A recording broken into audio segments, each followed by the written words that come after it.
What's up, y'all? Roy here, and you are listening to the Clemenz with a Z podcast. Today, I'm excited to bring you a powerful follow up conversation with someone who's been here before, Alan Allard. If you caught episode 126, The Story of Healing with Alan Allard, you'll remember how much wisdom and clarity he brought to the table around healing from religious trauma, especially for those of us coming out of high control groups like the ICOC. Conversation resonated with so many of you, and honestly, it felt like we had only just scratched the surface. So today we're picking up that thread and going a little bit deeper into what true healing looks like, not just surviving, but actually building a life of thriving, freedom, and real agency. In this episode, Alan and I talk about the lasting effects of toxic beliefs, how deeply they shape the way we see ourselves, and why untangling those old messages is so critical to healing. We also dig into the danger of certainty, feeling right can actually shrink our lives, and why rebuilding your beliefs is messy, hard, and absolutely worth it. One of the most powerful moments comes when Alan lays out what he calls the 3 keys to moving from trauma to thriving. It's simple, but it's not easy. And it's the kind of thing you want to sit with and come back to. Whether you're just starting to ask hard questions or you've been rebuilding your life for a while, I think there's something here that will speak to you. I'm so grateful to Alan for his honesty, his clarity, and his willingness to push into the deeper, harder conversations, because that's where real healing begins. All right, let's get into it. Okay, we're live. Hello, Alan. Roy, good to see you again and talk with you. Yeah, Alan, thank you so much for reaching out, for coming back on. For you guys listening, Alan he's been a guest on this podcast, and we just wanted to have I wanted to have you back on. You wanted to come on to kind of continue our talk on healing Yes. through religious trauma from high control groups. And I know that in the first conversation we have, there was just such a wealth of information and resource that I got from that. And so I'm just excited to continue that conversation with you. Yeah, I'm excited too. So it'll be interesting to see what kind of things come up here. Yeah. Yeah. So it's been a few months. So if you could just give just a quick blurb, what you do, how you got involved in healing from religious trauma, that all that stuff. Yeah, sure. Um, I am a former psychotherapist, was in private practice for 12 years. And during most of that 12 years, so maybe 10 of that, I was a part of the Chicago Church of Christ with the International Churches of Christ. So I know it Mhm. very well. And I've continued to stay in touch and have relationships, not only with members, but with people that are on staff in different roles. So I think I'm still pretty aware of where things are and what is going on.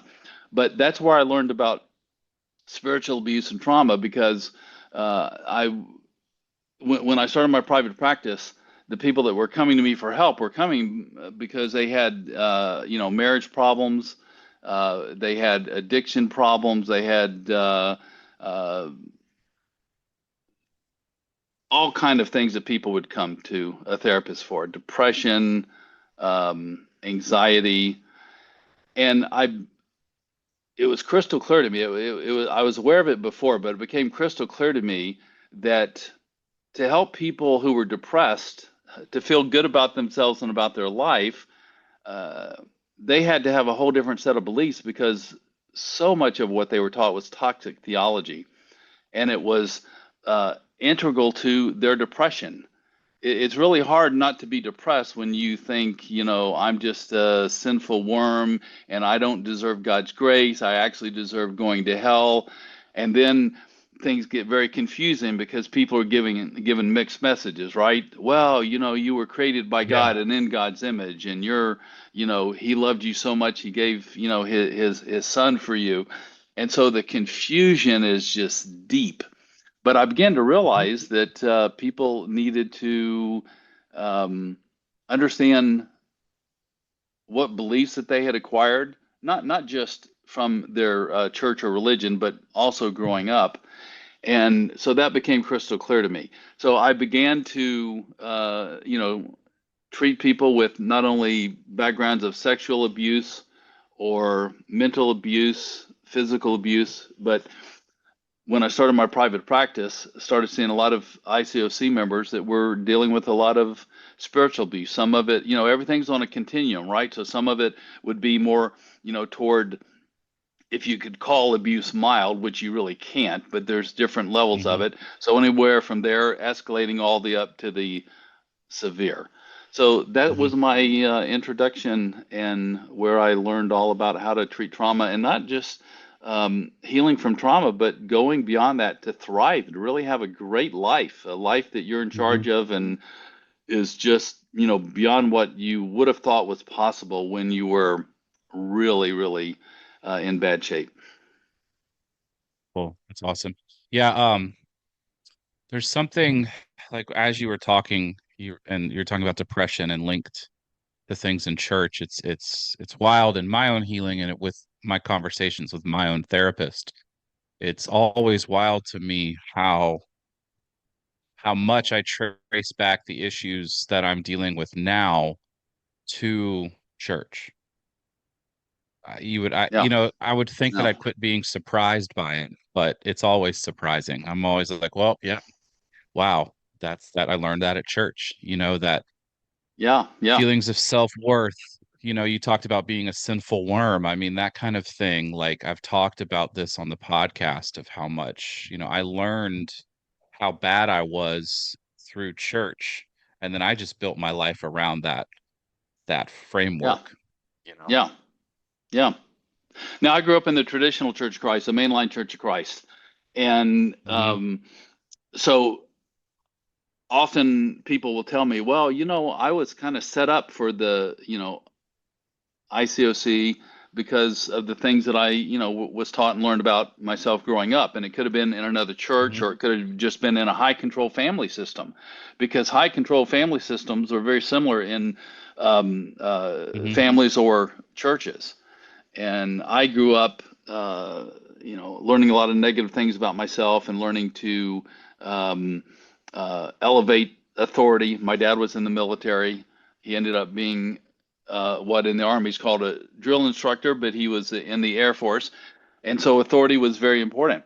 And so whether it's from childhood conditioning or whether it's from church or the merging of the two, uh, people need to deconstruct before they can reconstruct and figure out what is causing me problems. Why am I not feeling better? Why am Hmm. I not more proactive in my life? Why am I not going after what I want more boldly? And those things can be figured out and identified and then replaced, because we don't have to get rid of any what people call limiting beliefs. All beliefs are limiting in one sense or the other. We don't have to get rid of them. We just have to develop new beliefs and keep nurturing those until those are the dominant and stronger ones. And then things Hmm. start falling into place and getting better and better. Yeah. The building of new beliefs. I think that's where I'm at. It's a lot of Hmm. trying to reconfigure what it is that I believe, how I see the world. Yeah. I think the hardest part for me, well, one of the hardest parts is this idea of like being able to recognize what I believe about myself and seeing that it was a belief from the church. It's kind Yeah. of like I'm trying to figure out, is this really what I Yeah. believe or was this what I was programmed to believe? Right. You know? Yeah, that can be challenging. And I will say Hmm. the good thing is, even if we don't know exactly the nuances to where things started, we don't even need to necessarily know that. As long as we can Hmm. identify the new belief that we want, we can know that, okay, this whole belief came from somewhere. And it's not about Hmm. blaming someone or some group or a family or parents, but it is about identifying, okay, this is what I was taught, this is what was done Hmm. to me, whether it was well-meaning or not, and then processing it, healing from it, and then identifying the new beliefs that we want to have. And that can be hard because, everyone knows the term confirmation bias, right? And so Hmm. when I'm working with clients and I'm offering them a different understanding, a different belief, it's very difficult for them to take it in because it clashes with, and it's scary. Hmm. It's scary Yeah. because when people come out of high control environments, they're used to certainty. And my job is 100%. to Mhm. loosen that certainty up enough to where some other things can be introduced and entertained. But that takes a lot of faith in yourself It does. It really and faith does. in the one that you're working with, whether it's a friend or a professional coach or therapist. Hmm. And that's why it can be scary because, see, people tend to confuse their beliefs with facts. They don't make the Yeah. difference. Hmm. Hmm. Oh no, what I believe, I can't really, I can't let go of that because it's true. And by Hmm. that, they mean it's a fact. And beliefs are not facts and beliefs are not truth. In fact, one of the hardest things for people coming out of spiritual environments, and I will say this, even a lot of well-meaning therapists and coaches and people helping uh, someone to heal from trauma that's still coming from a spiritual, um, let me say religious Hmm. viewpoint. I like that would be a more precise word because I think everything in life is spiritual. But from a religious standpoint, um, they're still holding on to some things in their belief system that they're interpreting everything through, and so they're trying to help someone through healing. But if they're saying, well, you need to be a part of a church because that's God's people, that's God's community. Hmm. Wow. Well, now you're doing the same thing that high control church did. You're telling people what they Yeah. have to do, how they should live their life. In a high control Hmm. church, they were told you have to come to church 3 times a week, you have to give a certain amount of money, you have to do this and this and this. And so when people start deconstructing, they start saying, okay, that's legalistic. Those are rules that we don't have to follow. But they don't understand so many of the rules that they've retained. Like, well, you need to be a part of a church because you can't thrive spiritually if you're not part of God's people. You need to believe that the Whoa. Bible is the inerrant, infallible Word of God. Hmm. And, here's the real kicker. You need to believe that Jesus was God and he died for your sins. Now we're back to you're a sinner Hmm. and you deserve to go to hell, Yeah. right? It's And so. so, Mhm. yeah, I know I'm throwing a lot out there, but I'm wanting everyone to see that even when people do a lot of reconstructing, they unknowingly hold on to some really key beliefs that can cause a lot of problems because here's the thing.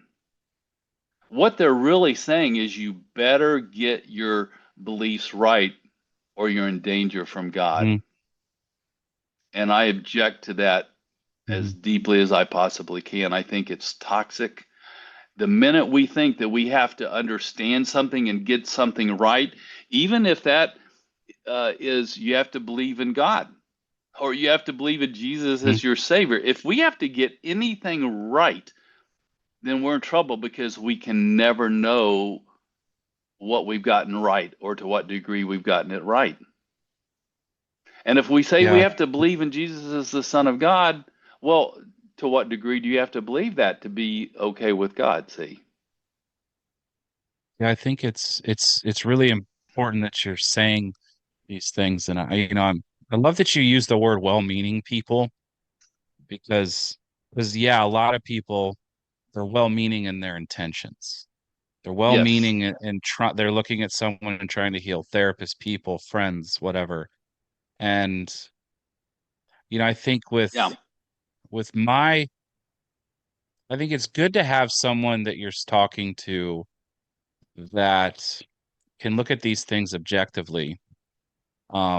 Sometimes I think I've been very grateful that my therapist wasn't a part of a church because they can look at what I'm doing and some things that I'm saying, and they're able to kind of help protect me and say, like, you're kind of just going to another system. You're going to another Right. belief. You're just inserting Right. yourself in a new thing. And that's good Right. because one way I like to look at like this, because trying to heal and trying to create new patterns or new beliefs or new routines or all of this is very challenging because I love this metaphor someone told me. It's kind of like ruts in a dirt road, like in your mind. So your mind has these Mm-hmm. ruts.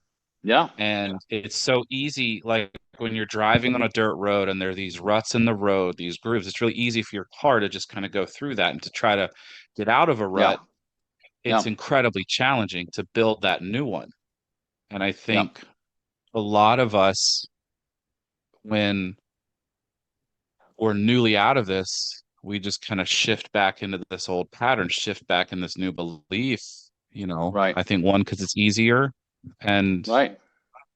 it's just important for us to do it's important to do the work, but also to realize that it's hard, but also to have someone that can tell you, yes, this is hard, and yes, this is worth it, to help you build this new Yeah. way of belief. Because, us in high control things, we don't need to be in another situation that is telling us like, just gonna, it's like telling us the same things, holding us down in the same way, stuff like that. We have to Right. find Right. new ways of looking at the world, you Right. know?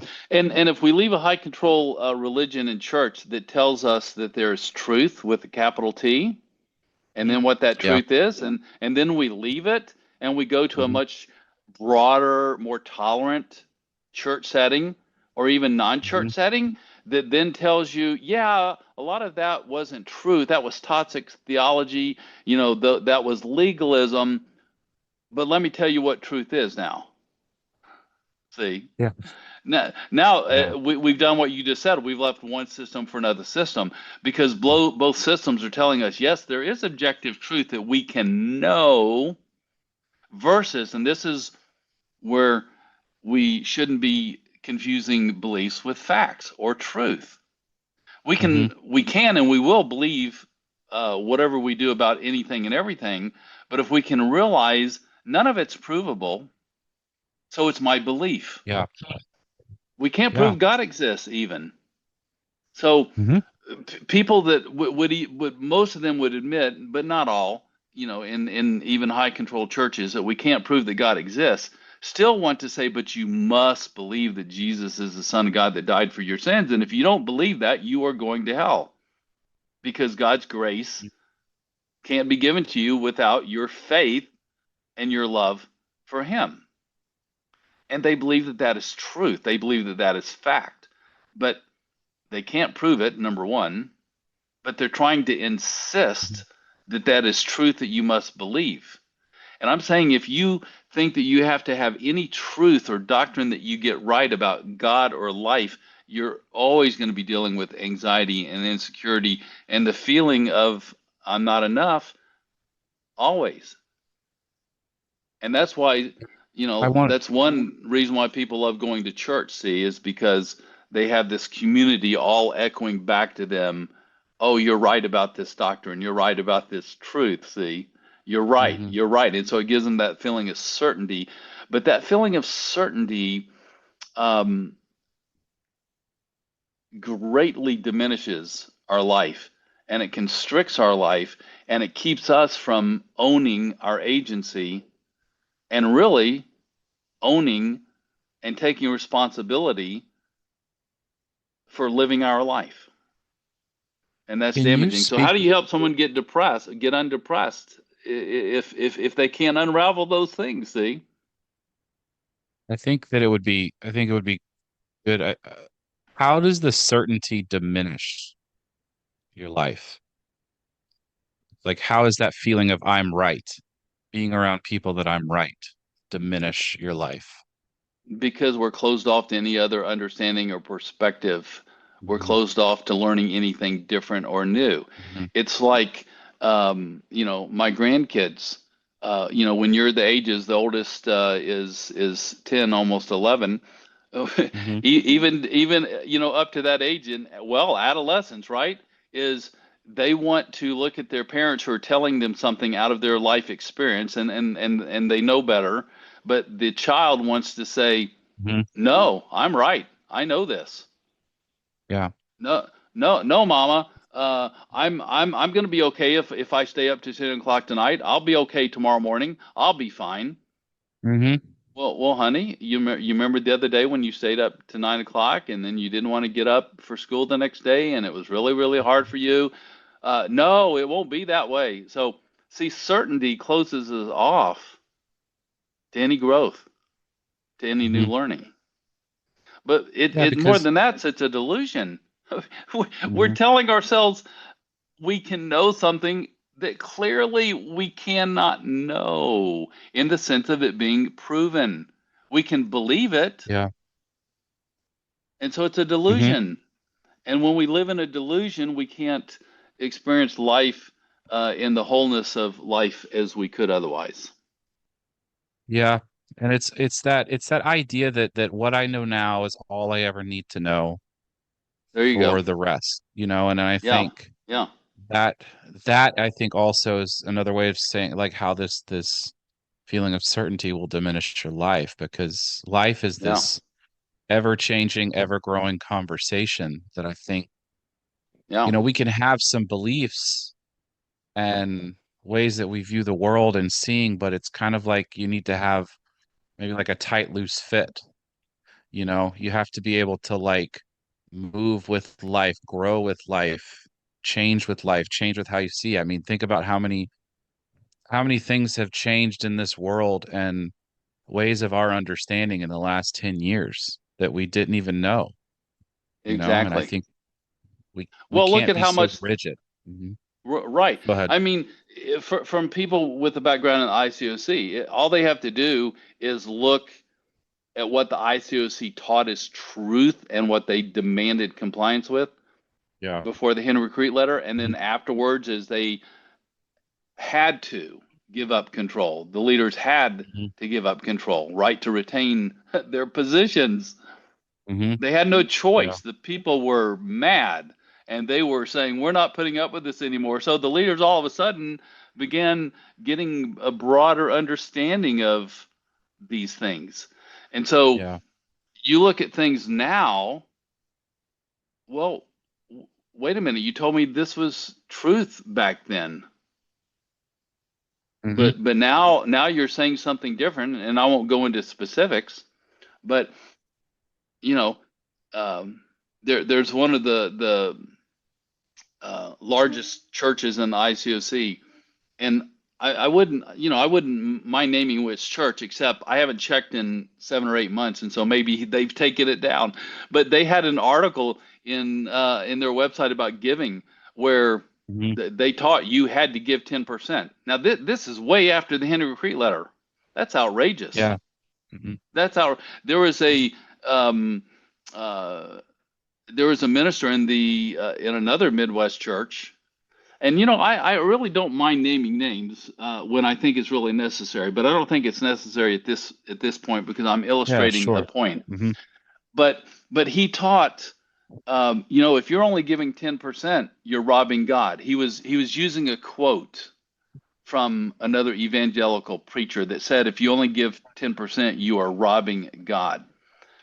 And I called up one of the evangelists of that church and I said, this is outrageous. This is toxic. This is abusive. And he was there, but it went in one ear and out the other. He didn't even remember that being said. That's how used to toxic thinking and beliefs that culture still is. But what I'm saying is that when another human being allows another human being to tell them what truth is, you're never going to have the life that you want to have, because now you've surrendered your power, you've surrendered your agency, you've surrendered your responsibility to make your own decisions and choices about things by letting someone else tell you what these things are. So Yeah. whether it's you have to give 10%, or you have to come to church 3 times, or you have to come to church 3 times a year. There were two ICOC leaders, and they were having a discussion, and they were talking about leaving the ICOC, and you know it was basically said, well, if you're in an abusive situation, I can see why you need to leave. And I'm sitting there thinking most people aren't even understanding that he's kind of saying, unless you're in an abusive situation, you have no reason to leave the ICOC. That's taking people's choice away, their agency away, and most will not even realize it. So Yeah. if we want to heal from trauma, we have to start with beliefs about these things and other things. And so let me mention at this time that I think that there are three keys to healing from trauma and going into really thriving, which is what we all want to be heading toward, the ability to really enjoy our lives and to do well. And Hmm. these three things are three things that I have put together. I don't know of anyone else out there that has isolated these three things. So if anyone's listening, yeah, I hope you would share these three things with anyone and everyone, but I would ask that you would give me attribution because I think that um, I'm the only one that has identified these three things, meaning not a fourth thing or a fifth thing. Everything else can be put under these three things. And the first thing is you have to have empowering beliefs, which is what we've been talking Hmm. about.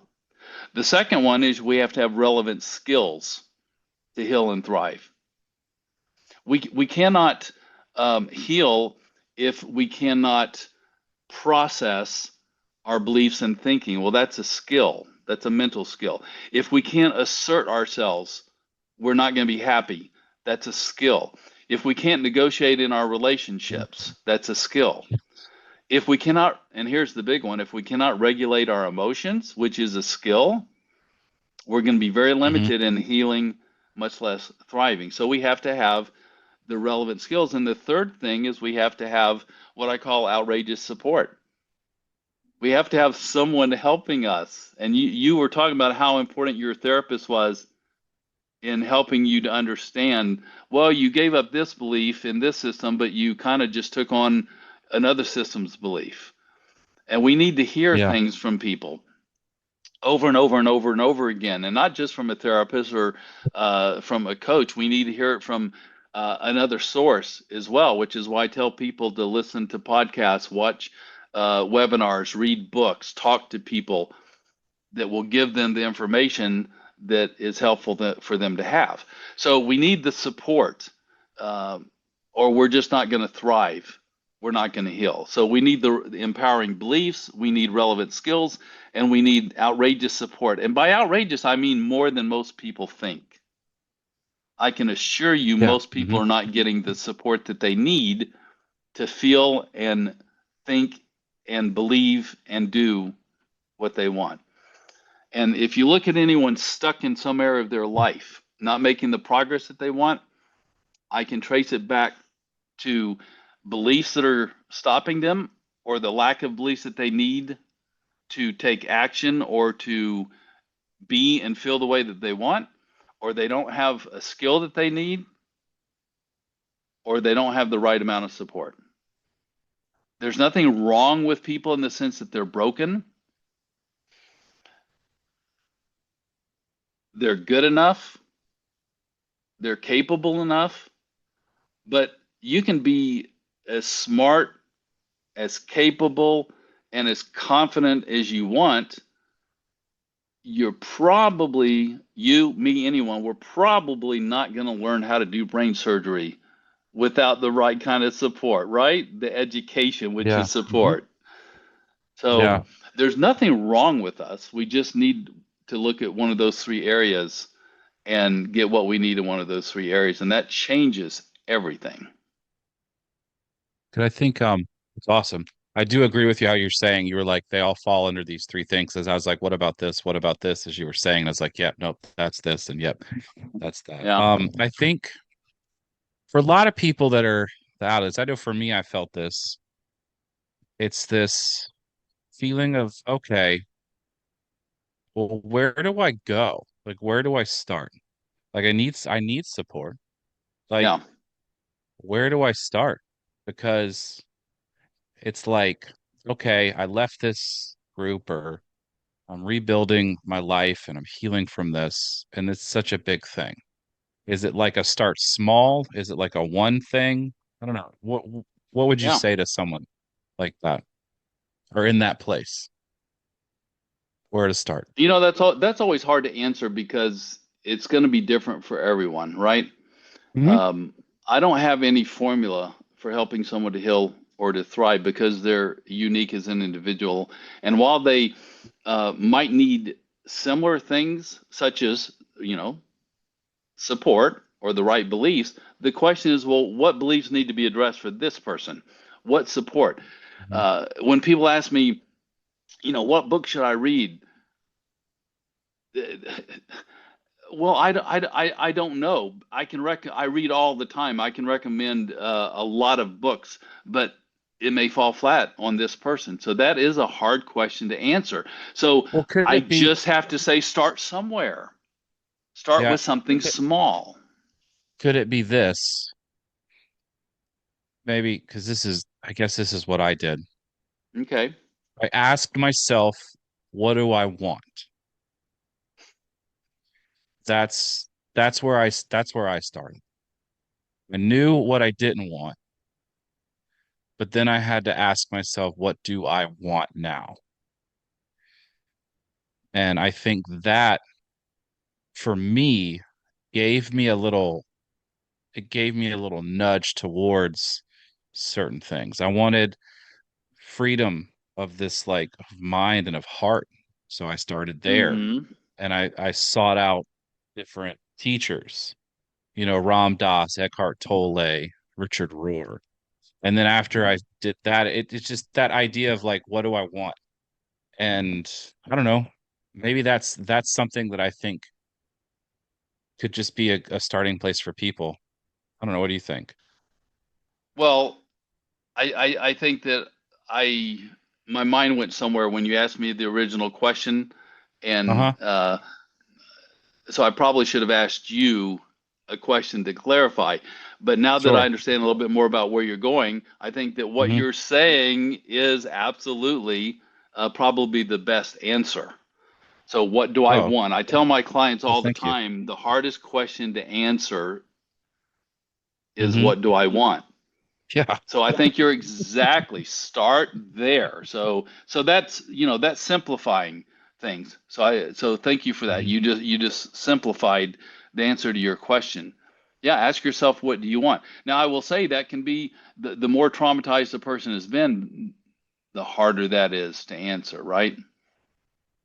Yeah, it took me, and, But and I'm start not there. saying that like I did that and then everything was fine. Like this was years of work Right, of right. just, Yeah. and But I it think that's started something. Yeah, the that's where it process. started. Uh-huh. Yeah. Yeah. We have to ask ourselves when someone calls me, Hmm. uh, uh, I don't market myself or advertise. I guess you could maybe say that this is a form of marketing, but that's not the reason I do Hmm. it. I get referrals. I've been at this a long time.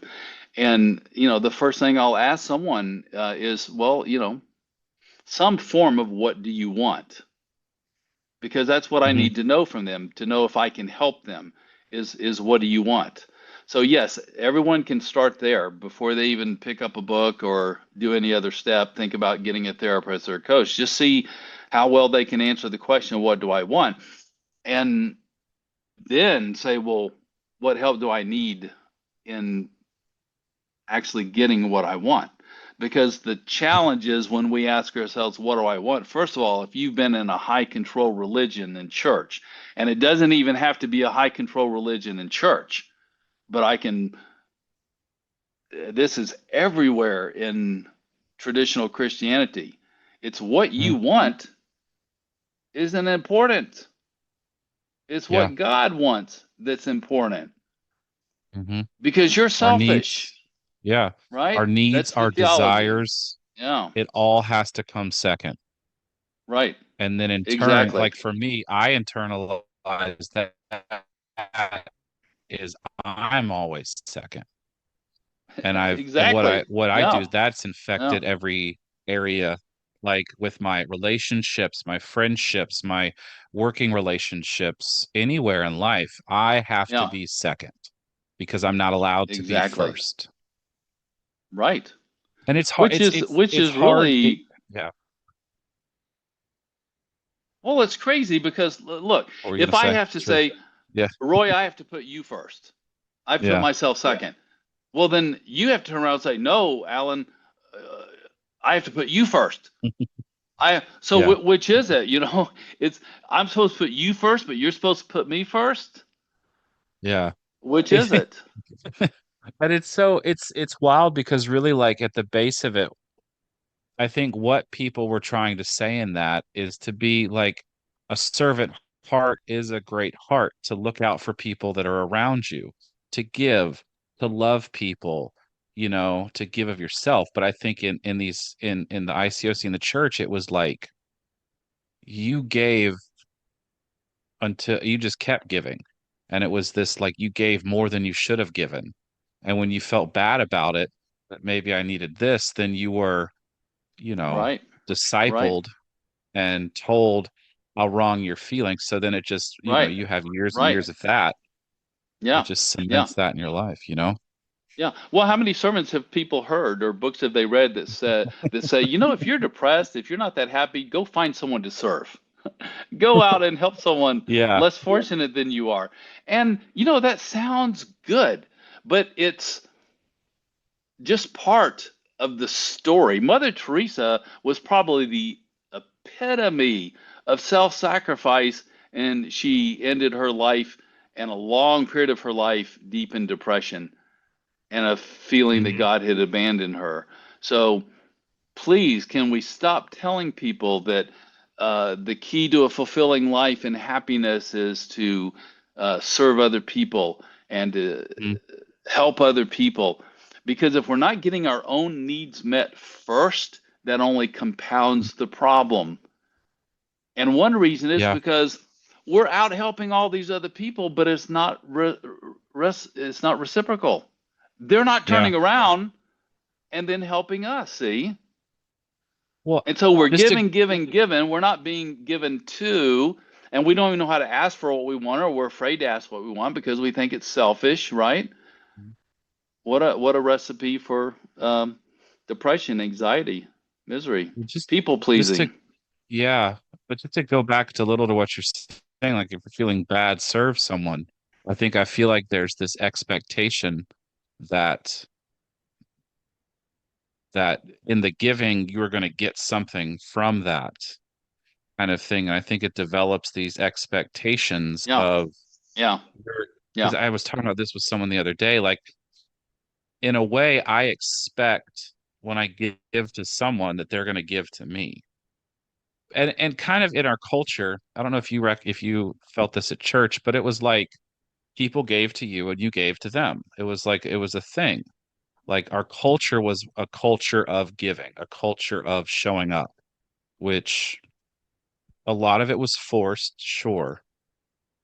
But I think when you're giving with the idea of getting something in return, whether it be like God's approval, God's love, or just joy from it, it's just it's challenging. And I know that like even us talking about this sounds hard because to have a heart for people is a great thing. To have a servant nature is a great thing. To give, to connect, to love. All of that is amazing, unless it's coming at a cost of your self-worth, your joy, all of that, you know? yeah.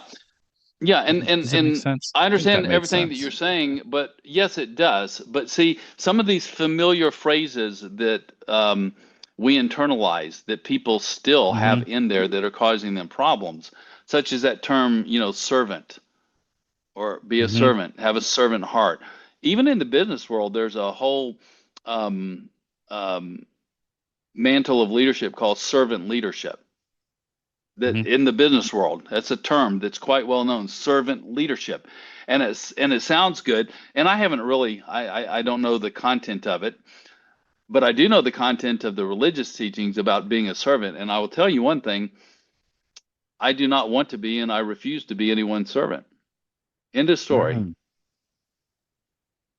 Let's talk about that just a minute. Just kind of why, how'd you get Yeah. there? Because I know someone would probably hear that and they're going to be like, "What? That's that's intense." Just Yeah. yeah, Yeah. Yeah. let's talk about that for just a second if you don't mind. Okay. Well, what comes to your mind if someone were to say, "Well, what do you mean by servant?" How would you define that Well, word? a part of me, the first thought as I go to a servant is lower. Um, There you go. There you go. yeah, so servant's lower. Um, the word slave comes to mind. Um, someone who's working, not a part of whatever is around. I guess lower is the big word. Yeah. Yeah. You're Yeah. lower, you're less worthy. You are, Less power, yeah. right? Okay. Less Yeah. power, less hmm agency, less prestige, less status. hmm All of those things. Um, can a servant say no? No. Nope, can't. But Mm-mm. all of these things that are taught in toxic theology, if people need me to say, well, Alan, I still believe the Bible is the inerrant word of God, and I have to have something from the Bible if I'm going to develop a new belief. I'll say, okay, I'll go into the Bible and I will um, give evidence for this new belief that I'm telling you is healthier. I'll show you where in the Bible that even that is taught. For instance, didn't hmm Jesus say, let your yes be yes and your no be no? Yes. Never heard a sermon on it's okay to say no to anyone and everyone. As a matter of fact, I would say the Bible even teaches that if you want to thrive, if you want agency, if you want to be healthy, that you need to understand that it's not only okay, but it is necessary for your well being and autonomy to say hmm no to God. Whatever your understanding of God is, that's in the Bible. Man. Yeah. Isn't that what Abraham did with God? God said, I'm going to go hmm down and destroy Sodom and Gomorrah. And Abraham came back, and I'm going to paraphrase a little bit, but I think what is actually said is the meaning of what I'm going to paraphrase. Abraham hmm said, you can't do that, God, unless you're a hypocrite. Are you a hypocrite, God? You can't teach me one thing and then go out and do another thing yourself. So, no, you cannot do that. And so hmm Abraham began to negotiate with God. Yeah, I What think you about have when to know. Jacob wrestled with the angel, which in the hmm Bible, the angel was a direct representative of God, which had to be obeyed. And the angel kept telling hmm Jacob, give up, give up. And wasn't it Jacob who wrestled with Yeah, the Jacob wrestled angel? with God. Okay. And Or wrestled Jacob with the said, angel. Yeah. no, no, Yeah. I will not do what you say until you give me what I want. What about the widow Yeah. going before the judge? The judge represents hmm God. So we weren't taught agency. We weren't taught that we had power. We were taught subservience. We were taught hmm obedience. We were taught, warped sense of what they called unity, which basically meant obedience. Yeah. So but even the Bible, I can go into the Bible and argue against those things and present a healthy case for something else. And that's because the Bible doesn't agree with itself. As Daniel McClellan, I think Yeah. that's his name, says, Dan I McKellen. love a Yeah. lot of, yeah, Dan McKellen. I love his work. He points out quite clearly the Bible is not univocal. It has many voices and they don't agree with each other often. So, Mhm. Yeah, there's that. and There's the in the Bible, like in the Old Testament, there's a part where a man, it's talking about how much it's important that a man marry. But then you talk about Paul and I think it's Paul or Peter, they said man shouldn't marry, you know? So that's like, that doesn't make sense either. Um, but I want to talk about like, so a servant heart, that can be problematic. It's also well-meaning. I'm mm-hmm, thinking of in my head this feeling of anything that I have, like when I'm this, I don't deserve what I have. I learned that yeah, at church. Like I exactly. don't Mm-hmm, just like I can to be grateful, I have to acknowledge I don't deserve it. right. And that's something that I'm wrestling with recently, which I'm glad we're talking because it's very well meaning to think about like I don't deserve a great life. Like for us, I kind of get it, but but why don't we deserve it? Right? Like why don't we deserve to have a great life? Yeah, yeah, And why don't I yeah, deserve to have a wife, a son, a house?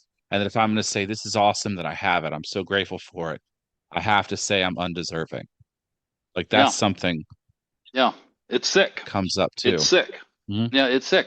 And I I keep coming back and telling my clients, because see, we need to hear things over and over and over again until our subconscious mind can finally accept it. Because at first it says, no, that's dangerous, that's scary. No, that's not Hmm. truth. Can't even entertain that. So we have to hear it over and over again.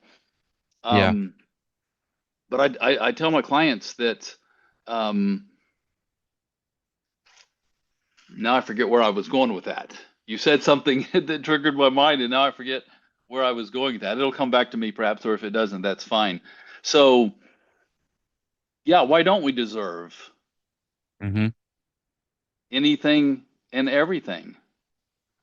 So throw out Yeah. something there that people would say or wrestle with that they're not deserving or something. We throw out like, what do you mean? Yeah, give me an Say it one more example. time. Uh, Yeah, say I tell don't, I don't deserve, and then fill in the blank. I don't deserve the house that I have. I don't Okay. deserve, um, the wife that I have, the son that I have. I don't deserve the Okay. So car. let's stop there. Okay. So define deserve. What do you mean by deserve? Like, when I think deserve, I think it's a right, maybe, um, or worthy of it. Like if a deserve is like another Ah, word for being worthy, maybe. yeah, worthy. There we go. Worthy. There we go. And that's always at the center of everything. See, now we're back to Hmm. beliefs, the beliefs about ourselves. The Yeah. way that Hmm. I get my clients to heal and to thrive, um, at the center of it begins is about deconstructing their beliefs about themselves, including their value and their worth. Yeah. See, I believe that all human beings have innate, immeasurable worth. It Yep. doesn't go up, it doesn't go down, depending upon our behaviors. Nothing we can do Yeah. to diminish our worth. Now, that's a belief. I'm not saying it's truth. See, that's the distinction. We have to figure out what we believe and own it. Okay, this is my belief, and deal with the fear sometimes of, well, you mean that there's not truth? I want to know that there's truth because then I can know for certain. Well, we can't know for certain these Hmm. things. These are religious, spiritual, philosophical. We can't know for certain. We just Yeah. can't. So our worth is at the center of everything, and so everyone has to figure out for themselves, how do they determine their worth? What's their criteria for determining their worth? Mine is that all human beings have innate worth. That's why we don't go up to someone on the street that has no money, hasn't, showered or bathed in 2 months, has no place to live, um, cannot really, maybe they can't walk. We don't shoot them, do we? No. No, they're not really Hmm. making a contribution as most people would, think of contribution to society, but we recognize that every human life has worth. So we have to figure out what our worth is. Are we worthy of all good things? When people, talk about deserving things, that's guilt. And I teach my clients, this is what I where I was going and I forgot. I teach my clients that there is never a reason to criticize or judge ourselves ever. It's not warranted. People, I hear a lot of coaches and therapists saying that self criticism, judging ourselves, beating ourselves up is unproductive and counterproductive. I'm saying it's not even defensible, it's not warranted. And here's why. See, another one of my beliefs is that every human being always does the best they can in every Hmm. circumstance, all things considered. Now, the all Yeah. things considered to me are, what beliefs were they operating out of? What skills did they have to do differently? And what support did they have? What environment were Hmm. they operating from? So if I believe I always do the best I can, all things considered, there is nothing to criticize. There is no, well, why didn't you do this? Why did you do that? Hmm. You should have. You could Yeah. have. All of that is fairy tale stuff. It's no. In the moment, I did all I could. I did the best I could. And so there's nothing to criticize myself for. Now, I Hmm. can learn. I can look back and I say, okay, that was not healthy. That was not useful. That hurt someone. It hurt me. So I want to learn it. I want to do better. I want to make adjustments. We don't have to judge ourselves and criticize ourselves and say, well, we should have done better. No, if you could have done better, you would have. You would have. You would have. Yes. Yeah. Yeah. So now, Yeah. if I'm, see, part of owning our worth is to realize that we were taught to judge and condemn ourselves on a regular basis, because all Mhm. self-criticism is judgment and condemnation. It's I think accusations.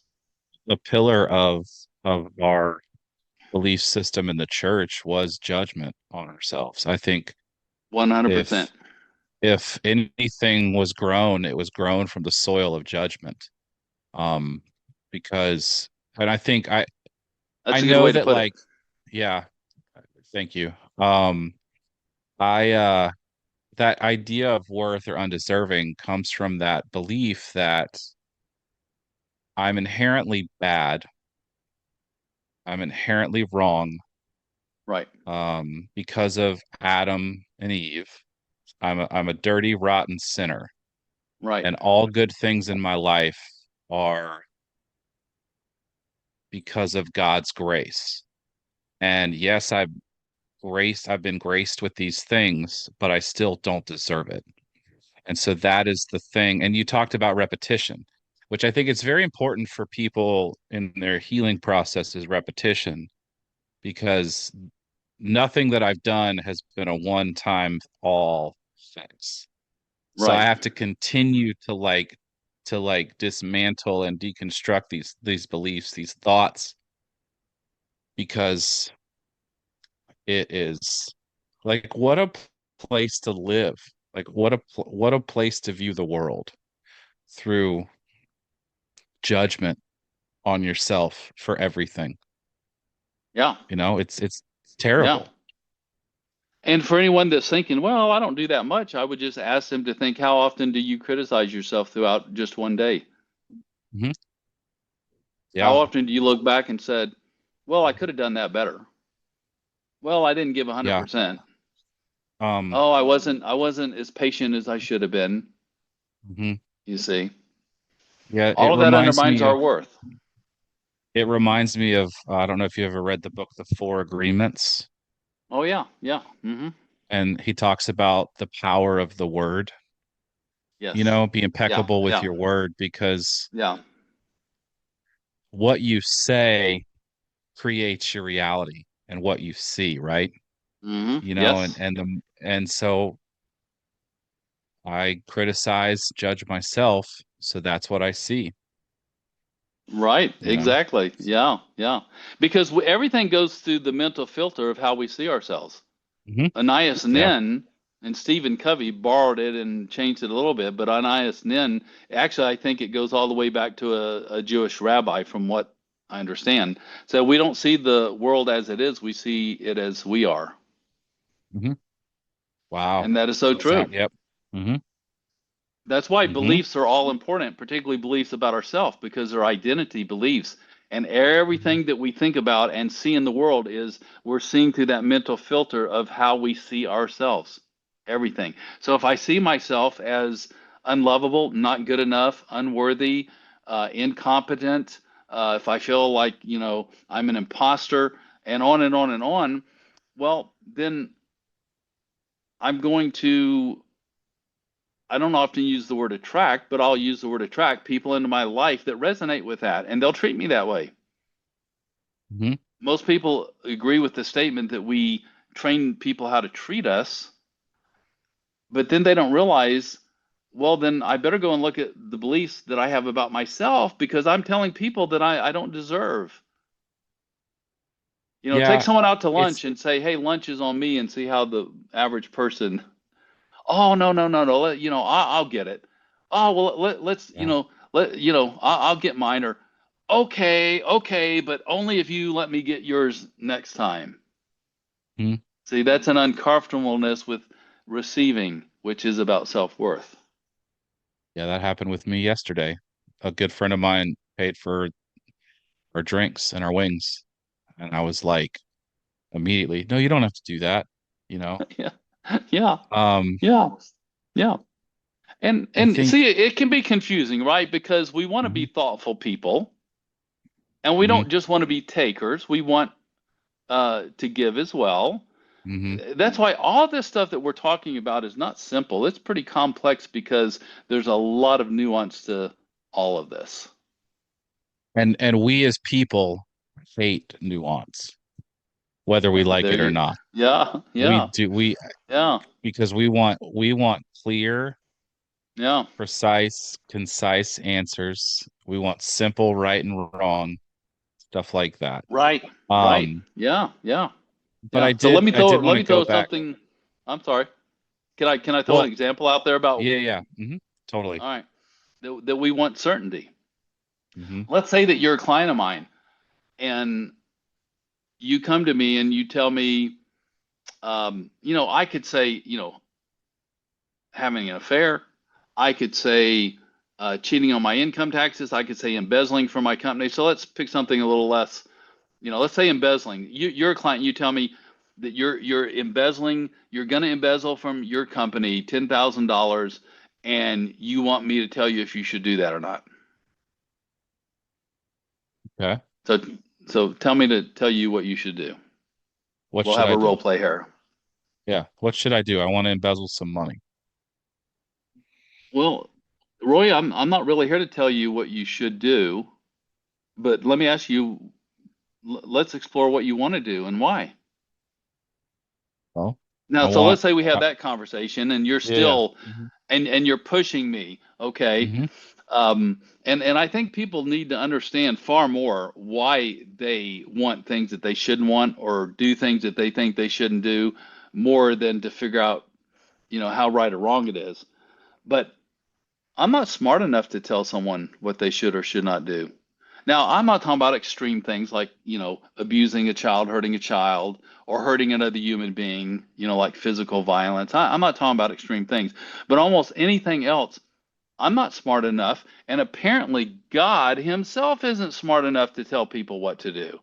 Now, okay, well, wait a minute, Alan. There's the Ten Commandments and there's the Sermon on the Mount and all this. And I would say, yeah, those are all different people expressing what they Hmm. think God is and how God thinks. But what about the prodigal son? One of my favorite passages. See, people sometimes think that I, you know, don't have any positive thoughts about the Old Testament and the New Testament, but I think there's a lot of profound stuff in both sections. This son came to his father, who represented God, and said, "I want my inheritance." Well, he was the second son. He wasn't even entitled to any inheritance.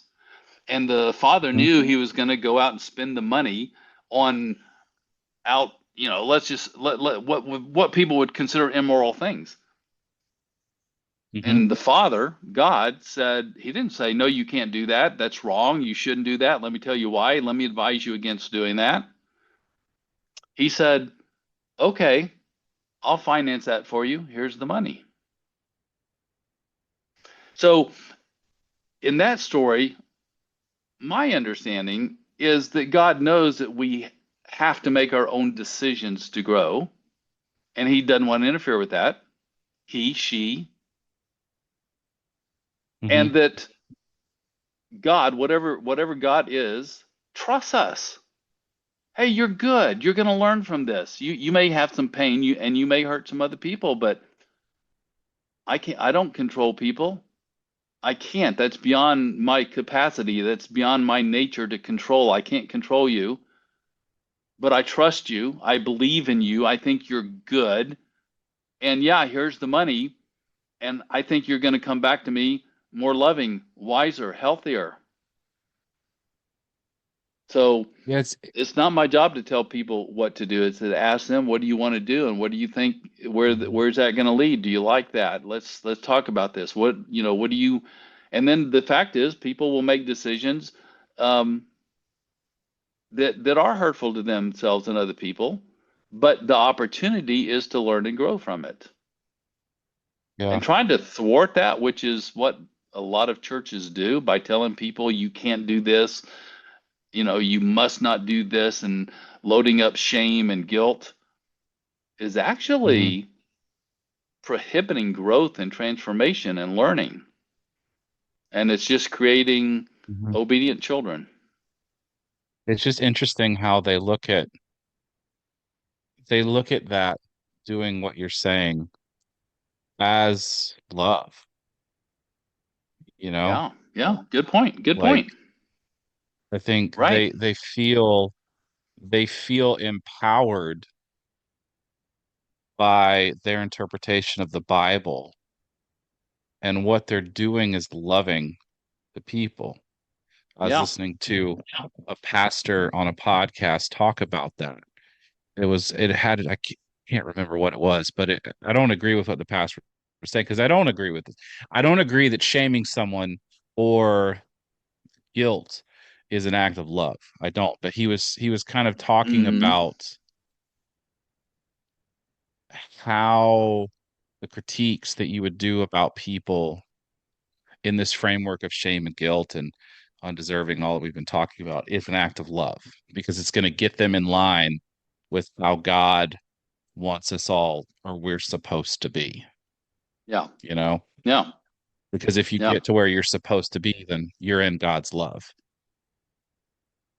But it's interesting because as you were talking about, the prodigal son, and God seeing that, they trust us because we're inherently good. In my head, I was like, no, he doesn't. No, he doesn't. Like, no, no. It's like the programming of, like, old programming was coming up. This idea of, like, we're not inherently good. We're not. Yeah. It's just funny Yeah. how that works, Uh-huh. you know? Yeah. Yeah.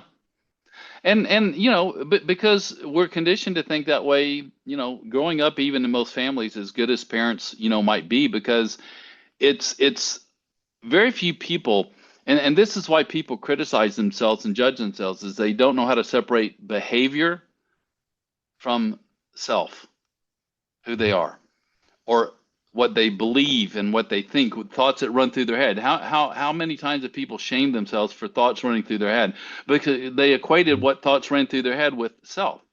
No, we are above. We are more than what we do, our behaviors. We are more than what we feel, our emotions, or what we Mhm. believe or think. We are separate from those things. That's why we can be on the outside, or meta, above, observing and Yeah. talking about those things.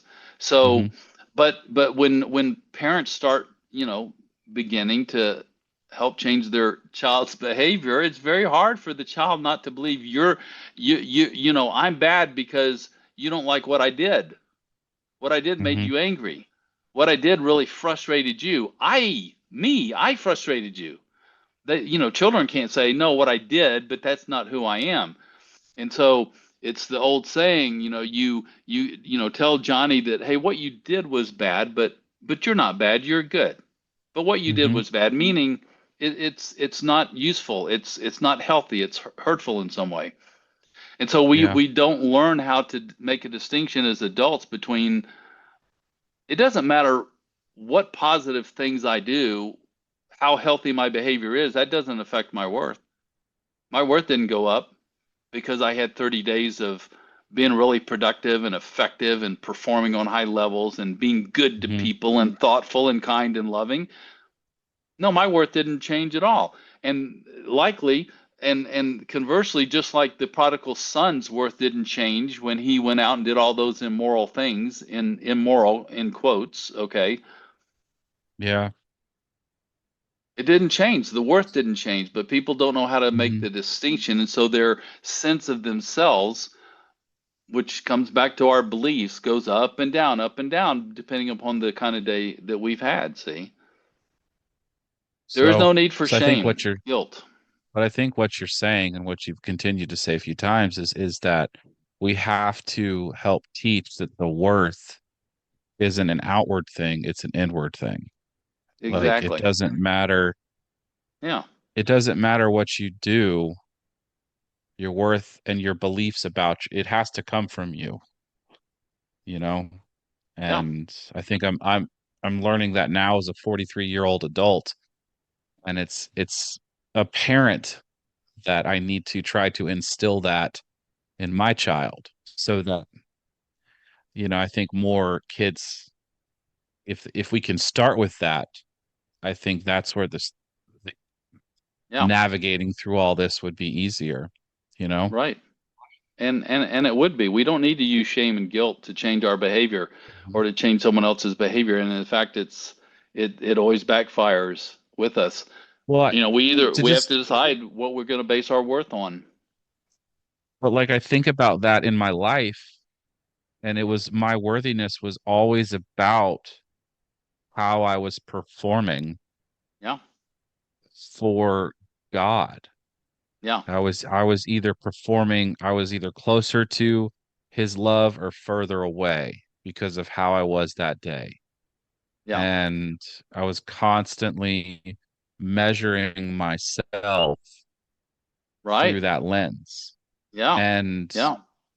it's damaging because it's even here as a 40-year-old man, like I'm still thinking there's someone watching me, you know? Yeah. And I'm Yeah. still Yeah. measuring myself based on that. And I think you've said it, and it's okay. It doesn't mean that like you can't like look at like, okay, this is what happened today. Maybe I could do this differently tomorrow, right? Like that's Right. totally natural, normal to like learn from your life, learn from your mistakes, learn from this. Right. But Right.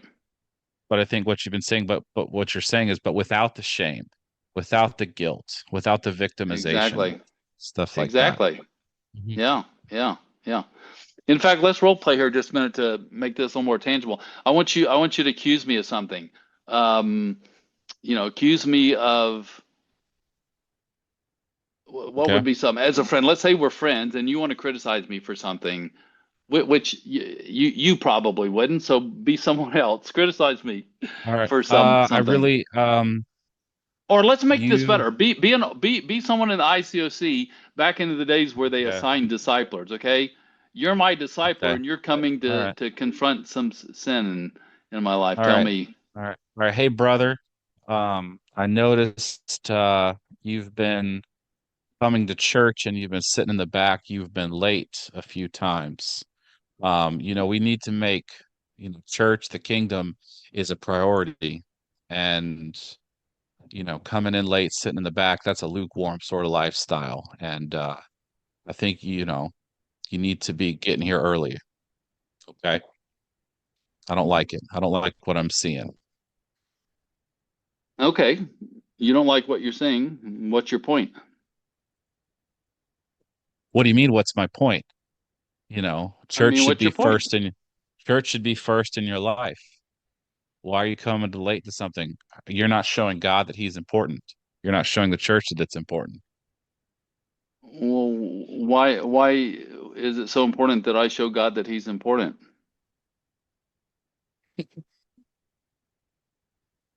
Because God saved you. Like, what do you mean? Like, you're being so prideful right now. Like, can't you just see that Okay. you're in the wrong? Okay, so I'm in the wrong. Let's just say you're right. What's your point? I'm in the wrong. You need to start coming to church on time. You shouldn't be sitting in the back. You need to be sitting in the front, showing According to your who? support. I think your actions show God that he's not important Well, why is that a problem? because God wants your worship. God wants you need to be giving your first fruits to God. God And what saved if I you. don't? Well, if if you're not showing God your worth, if you're being lukewarm, God will cast you out of your mouth, and you know that casting out of his mouth, you know, you're probably going to, there's hell. I mean, that's a worst case scenario, but there you go.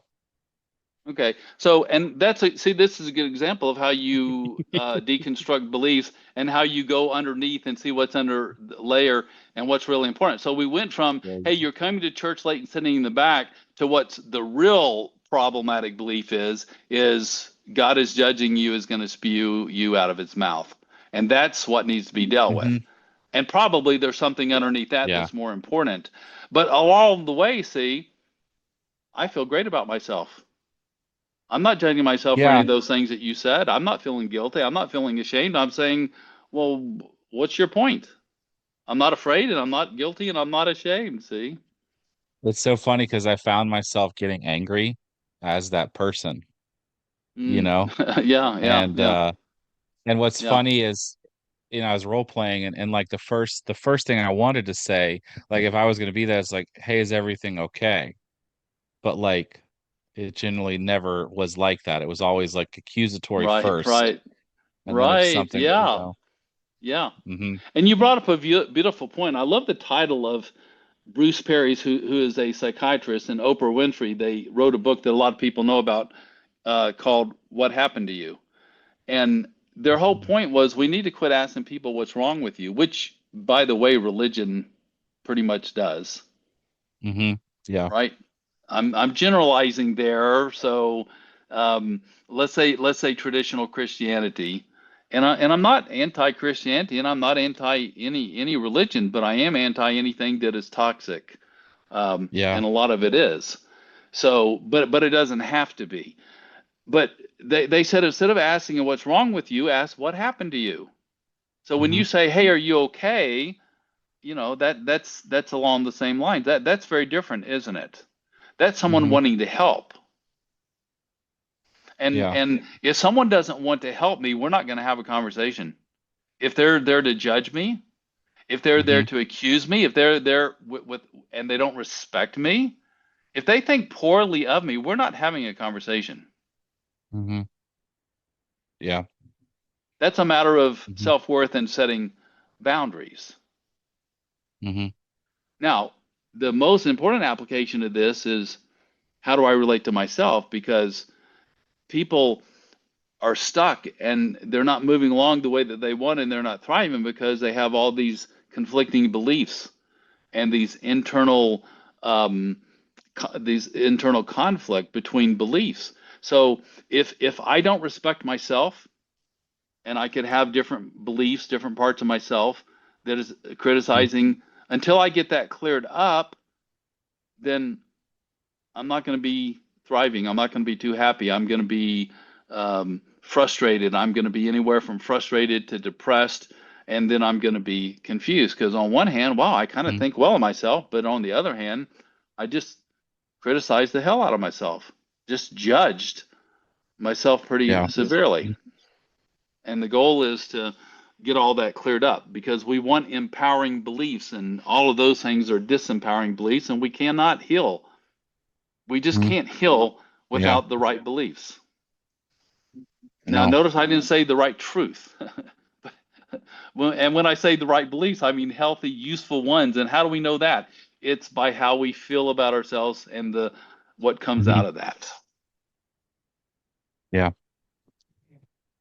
Did you in your line of work, because I often I think a lot about our church and the people that come out of it, and there's the two groups. We have You have two groups of people that come out of our church. You have Okay. the people like me that were born into it. Like I was born into this church. Okay. Everything that I've believed about the world came through the lens of this church. So you have those people. And then you have the people that were met at varying stages of their life. Mm-hmm. And whether it be met in high school, college, adulthood, but they had a life before the church. And I don't want to compare the trauma from that. That's what I'm not trying to do. But I Mm-hmm. wonder, do you see a harder or a more challenging deconstruction through either? Which one, or is it generally the same? Well, generally speaking, and generalizations are fair Hmm. at times as long as we realize they're Yeah. generalizations. And you made a good point. We don't want to compare trauma. I don't want to have someone who's, Hmm. a partner, cheated on them behind their back, and the relationship is falling apart. That's overwhelmingly difficult and can be traumatic. And by the way, trauma is more our capacity to respond in a resilient way than it is the thing itself. That's why not everyone responds to the same outward events in the same way. Some are traumatized and some aren't. But I'm never going to tell that person who's gone through that pain, well, you weren't sexually abused from the time you were 5 years old.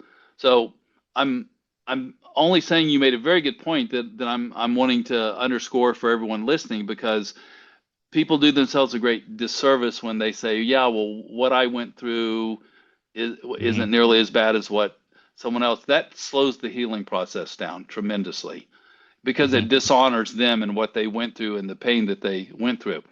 But to answer your question, I would say, yeah, if you have someone that is born into a church system or religious system and they are indoctrinated from that point on, that is generally going to be a lot harder and a lot more painful of a life for that person, and harder to deconstruct and to heal from and to learn how to thrive than someone, who came into it even at college.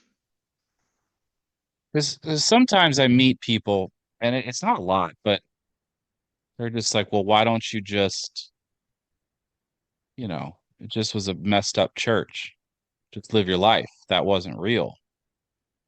And, it's just some people, Yeah, and they're like, they look at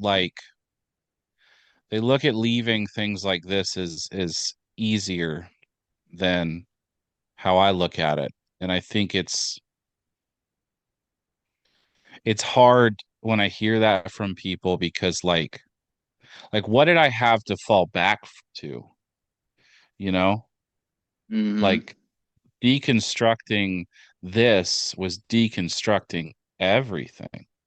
yeah, yeah, And I don't want to tell people I'm not, and I hope it's not people aren't hearing that I'm saying that people that were met have it easier, because that's at all not what I'm saying. But like there was a life before it, I guess.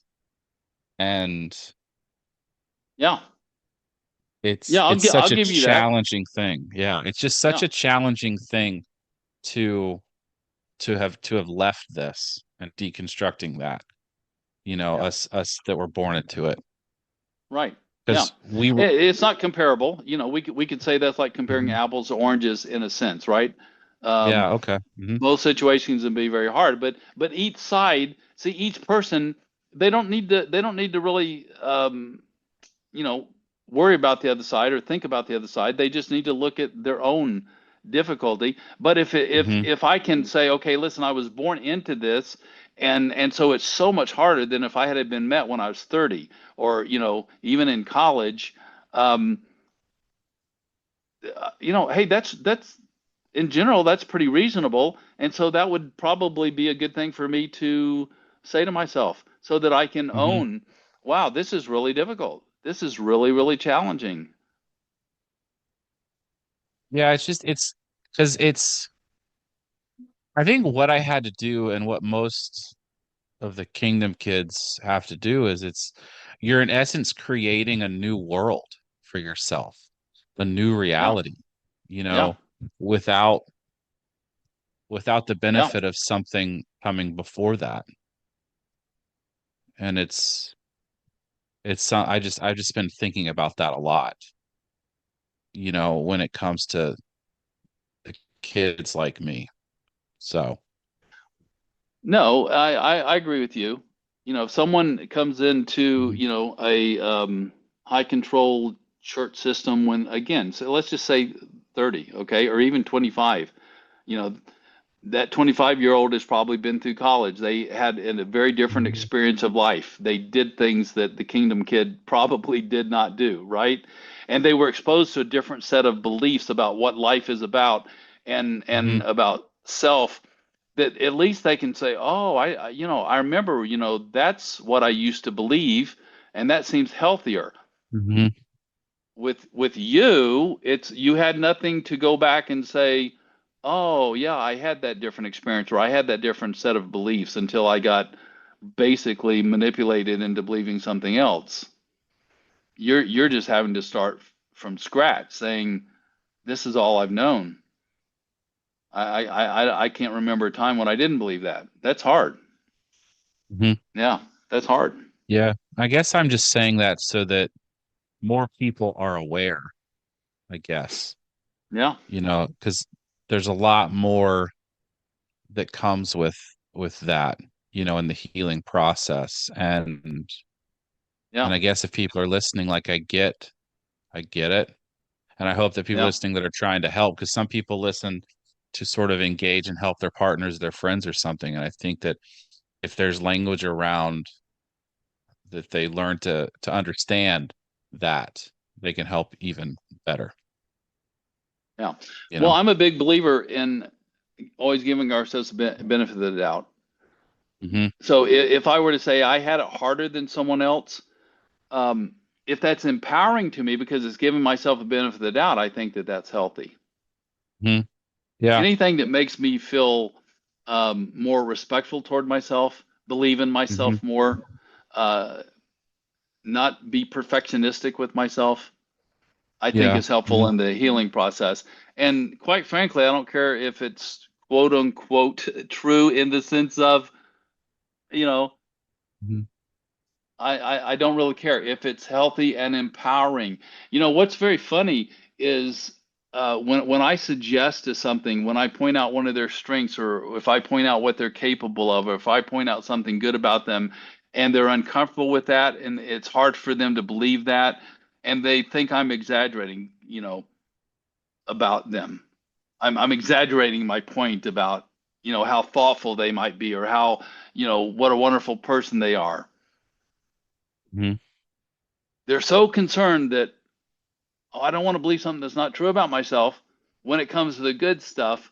They're never concerned about that when it comes to the bad stuff. Oh, I Yeah. just Hmm. told myself I'm lazy. Oh, I don't want to believe that if that's not true. People don't Hmm. think that way. See? No, they Oh, don't. I'm just an incredible friend. Anyone who has me as a friend is lucky. Oh, I don't want to exaggerate. I don't want to believe that if that, maybe I shouldn't say that to myself because it's Mhm. exaggerated.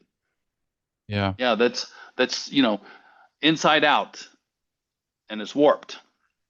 If telling ourselves something um maybe is a little exaggerated, taking that in to Hmm. counteract all the other things, why is that something to be so afraid of? But I don't think that, if someone were to say, "Oh, I'm perfect," okay, well, I would never tell someone that. Yeah, I would never tell someone you're the most loving person I've ever come across. But I could tell someone you're incredibly loving. You're just a loving person. Well, yeah, but I'm so impatient with people, and yeah, when my wife asked me to do something, I didn't want to do it, and I just when I was with my kids, in the school play, all I could think about was, being at home watching my favorite TV show. So maybe I'm not so loving. See, that's how people think because And that's it how comes they back to learned to repetition. think. Yeah. Yeah, And it comes yeah, back to repetition yeah. again so that Right, you can learn right. to Yeah. one thing that I don't know if it was my wife's therapist or coach was saying that whenever someone says something good about you, you say, I believe that to be true. Like that's a response. Because everything Mm-hmm. we always have to counteract a kind word or a good word with a self-deprecating word. And I mean I think that's a human thing. I think, I was like someone was like, "Oh, great, great job on the yard or great job building this or fixing this. It's like, oh yeah, well this happened, this happened, this happened. It's like we can't Right, just we right, just right, can't we can't take a right. compliment, you know? Exactly. hmm Yeah. but You know, repetition and like continuing to just try it makes it easier for us to hopefully easier to accept those compliments and those kind words, you yeah. know? And the more we can, the more we're going to thrive. hmm Yep. We can't thrive by feeling bad about ourselves, hmm and we can't thrive by criticizing ourselves, and we can't even criticize ourselves into better behavior. hmm Yep. We Nope. think we We can. can't. That's why we Yeah. do it. The judgment has a hmm positive intent. Everything we do has a positive intent, which is another reason never to criticize or judge ourselves. And when I say criticize, I'm talking about beating ourselves up, telling ourselves, hmm that we're bad somehow or we should have done differently. Everything we do has a positive intent. We're trying to get a certain need met. Even Yeah. the worst hmm things that people do, they're trying to get a need met. Now, it could be in a very destructive way, but that's beside the point. So for hmm the average person, everything someone does has good intent. Even if someone says, "Oh yeah, so what about when I was really impatient and my teenager asked me if they could have money for something and I was impatient and well, I shouldn't have said what I said back in return." So let's hmm pretend you just said that to me, okay? Yeah. Well, so okay, Roy, so you're judging yourself for that. You feel bad. Well, see, how do we know when we're judging ourselves? We feel bad about ourselves. Yeah. All right, so hmm you're judging yourself. Let me ask you a question, Roy. Are you perfect? No. Okay, well, how do you criticize yourself for you being impatient with your child if you tell me you're not perfect? If you're not, but not being hmm perfect means that we're going to do imperfect things. Well, I should be perfect though. Okay, you really believe that you should be perfect? Because I kind of hmm doubt that you believe that, but do you? Do you believe you should be perfect? No, Now, I'm role playing with it, but yeah, yeah, that would be a comeback yeah, for me yeah, is, role play. yeah, Yeah, I think yeah, I should be, well, it should be perfect. I should be striving for perfection. yeah. Now I want to clear something up because I said I don't think you really believe that. That is exactly what most people believe, that they should Mhm. be perfect, and they don't realize that that's what they Mhm. believe. Okay, Yeah.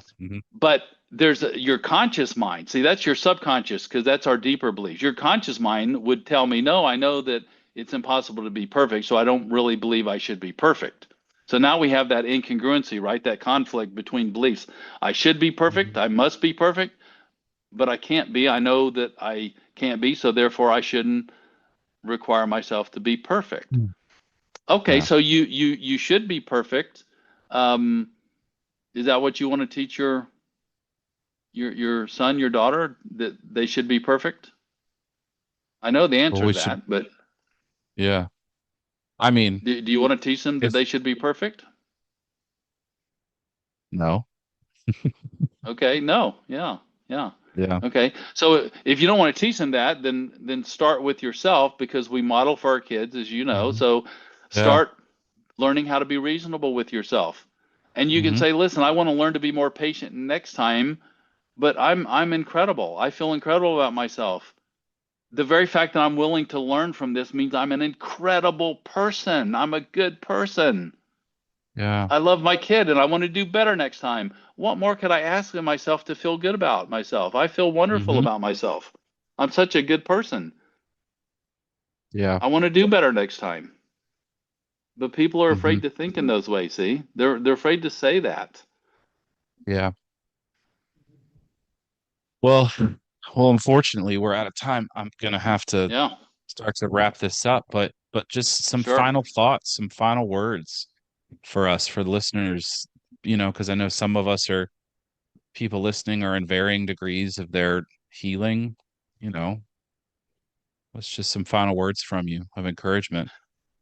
Well, I would say that life is all about growth and hmm expressing ourselves and thriving.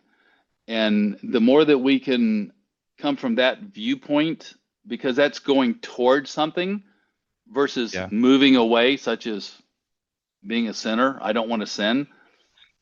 That doesn't work Yeah. so well. So life is about Mhm. growing and thriving. And Mhm. to do that, we need to keep the three things that I've put together in mind. And if I'm not progressing, or if I'm not feeling good about myself, or if I'm not excited about my life, I need to come back either and look at my beliefs. Are they Mhm. empowering? Because we have to have empowering beliefs. I need to look at the skill sets. Is there a skill that I need to have? Deconstructing our beliefs is a skill. So do I need to Mhm. build some new skills in? Number three, do I need more support or a different kind of support? So those are the three things that I would like to have people do a lot of thinking about. If they want a better life, if they want to Mhm. have more confidence, if they want to have a better relationship or career, is what beliefs do I need to have for that? What skills do I need to Mhm. develop? And what extra support do I need? Because those things will help us to heal and thrive if we're not. And if we are, it will accelerate the process dramatically. Thank you so much for sharing these. Thank you so much for your conversations. Um, it's been it's always great to talk to you about these things. If people want to find you, where can they find you? Reach out to you at. They can go to my website, and I'll spell my Okay. name. It's alanallard.com, and that's AlanAllard.com. Mhm. My phone number and email is there. People are free to text me, call me if they have any questions Mhm. anytime. And I always tell people that other than referrals, uh, and even with referrals, if someone wants my help, I can't help everyone because it's perhaps not the right fit. I do have a few other incredible coaches. They just happen to be women that I can also refer people to. But I always give people a 2 hour deep dive coaching session to see if I can help them. 1 hour just is not enough, and for them to see if I'm a good fit. So anyone is free to ask for that. But otherwise, go to my website, and a lot of articles and some other things.